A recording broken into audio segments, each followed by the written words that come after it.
அஸ்ஸலாமு அலைக்கும். இப்போ எல்லாம் குழந்தைங்க வந்து ஹோட்டலில் ஃபாஸ்ட் ஃபுட் ஐட்டம்ஸ் தான் நிறைய சாப்பிட விரும்புகிறாங்க. ஹோட்டலில் தான் நிறைய சாப்பிட விரும்புகிறாங்க. அதனால வந்து நாங்களே அந்த மாதிரி வீட்டில் வந்து செஞ்சு கொடுத்துட்டோன்னா எங்களுக்கும் வந்து ஹெல்த்தியாக கொடுத்தோங்கிற ஒரு திருப்தி இருக்கும், குழந்தைங்களுக்கும் நல்லா டேஸ்ட்டாக சாப்பிட்டோங்கிற திருப்தி இருக்கும். அதனால நான் வந்து கவுனி அரிசி மாவு தோசை மாவு அரைச்சி வச்சுருந்தேன்.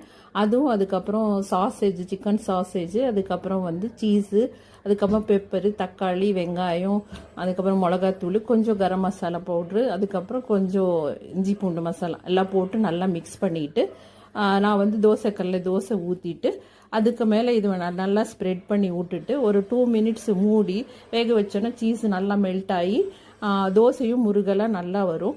அதுக்கப்புறம் அது நல்லா எடுத்து குழந்தைங்களுக்கு கொடுத்தீங்கன்னா அவங்களும் சந்தோஷமாக சாப்பிடுவாங்க. எங்களுக்கும் கொஞ்சம் நல்லா ஹெல்த்தியாக கொடுத்த மாதிரி ஒரு திருப்தியும் இருக்கும். நீங்களும் இது செஞ்சு பார்த்துட்டு எப்படி இருக்குது அப்படின்னு சொல்லிட்டு நீங்களும் எனக்கு கமெண்ட் பண்ணுங்க.